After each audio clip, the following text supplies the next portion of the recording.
Hello everyone and welcome to my first video ever. Not on this channel, but I made this video before I even had a channel. And the quality shows. 30 frames per second and not a perfect picture quality as well. But I gave it my best at the moment, in game and later in the edit.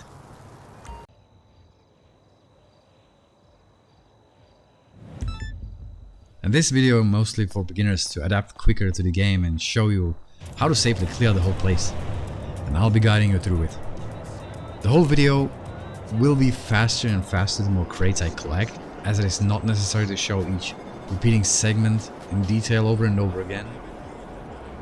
I just kept a small portion for a better reference, and also because I incorporate some editing magic.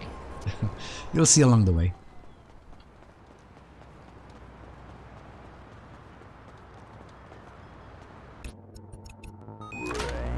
Talking about editing magic, huh?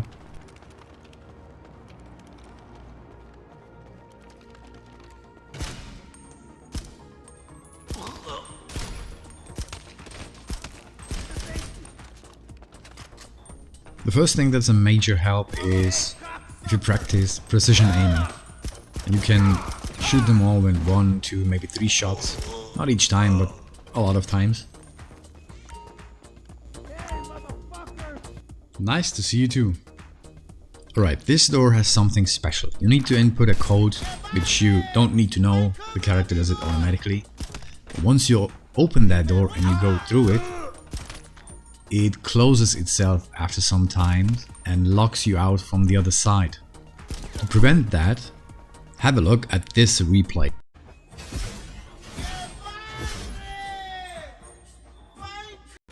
What I did was to slam shoot the door so it stays shut open. It works for most of the doors in GTA, and what it does when you come back, it stays open. You just can't stray too far from it, because once you're too far, it will reload itself to its original state, which is closed, and if you're on the other side and coming back to the door, you'll find it closed. But for the first 2 crates, it's enough.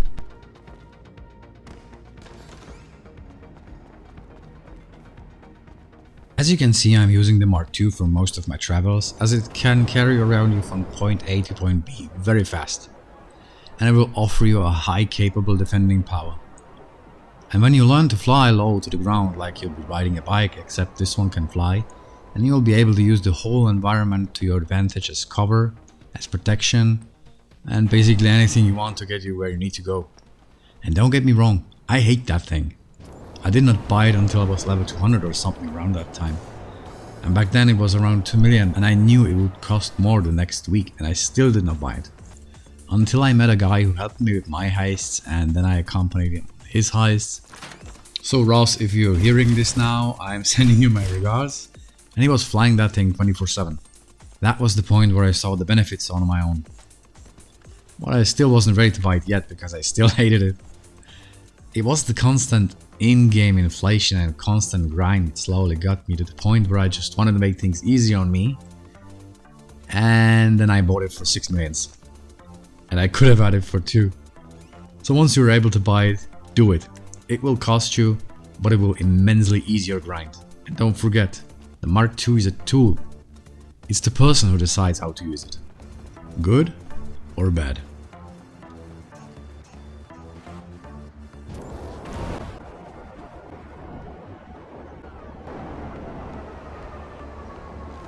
As you can see, I'm parking outside the yellow circle, because if don't, this is what happens.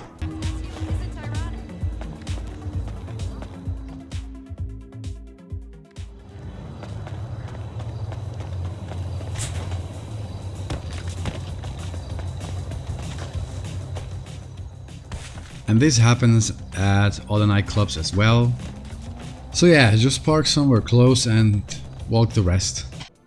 Another good tip is to aim at the gate when your character gets off the Mark II, because sometimes your character will face in a different direction, and it's quite some funneling around until you get your character to head straight to the gate.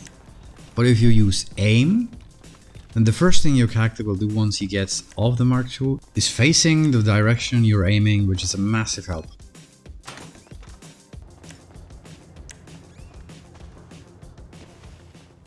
Here you can see that you do not need to run into the doors, you can just shoot them open and stay behind them, which will provide you with some tactical advantage.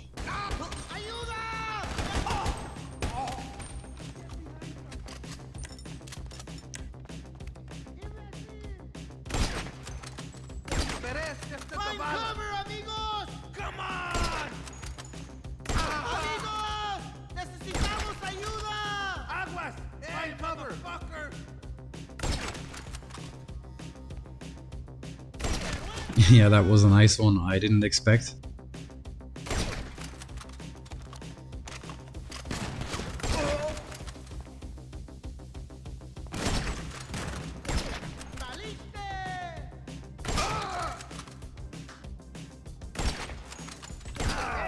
And here happened something that I was not expecting to happen, but I wasn't surprised. This is one of many reasons I have trust issues with the game mechanics. You get used to something and then 1 out of 10 moments it doesn't work as you expect. But it's not exactly 1 out of 10, it's completely random. So what happened here is that 2 NPCs from that room have spawned somewhere behind me, but not really. They are somewhat halfway there and you have to remember that. Because next time you come back they may be most likely there, and if so then they are 100% somewhere else as you'd normally expect them to be.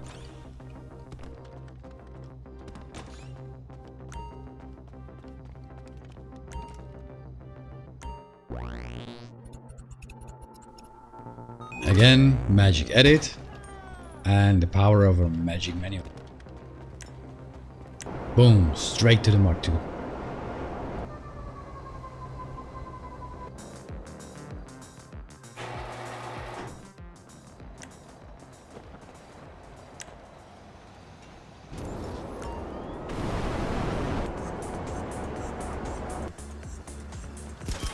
Yeah, and as you can see, our previously lost 2 NPCs are exactly in the place where we would normally not expect them.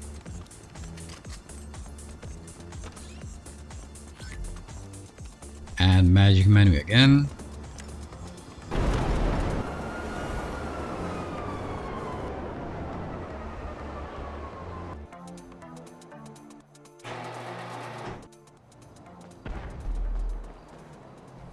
And at this point you basically just repeat the whole process, you stay aware of your surroundings the whole time, you watch out for any potential enemies. You can use whatever vehicle you want or you currently have, doesn't really matter.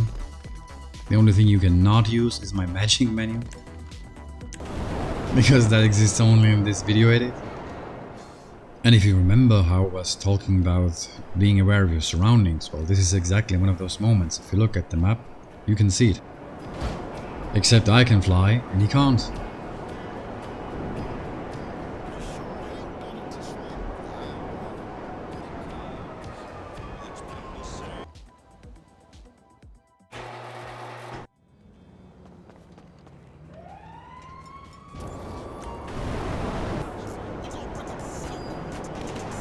And here is the moment where we're gonna utilize all resources that we have available, all our options, in this case off the radar.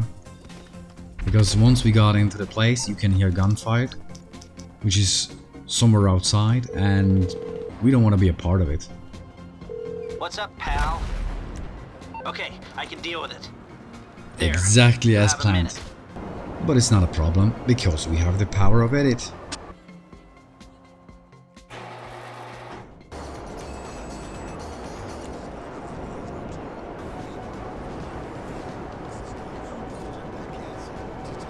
And when you have the power of edit, you can jump through space and time. Just like that.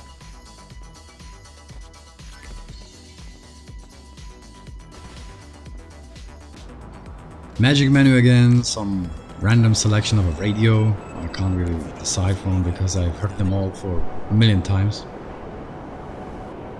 And I threw in some special at the end. Myself. I threw myself as a special in the end. And yes, it did count. And that's it. I hope you had fun and it was of any help. And see you in the next one.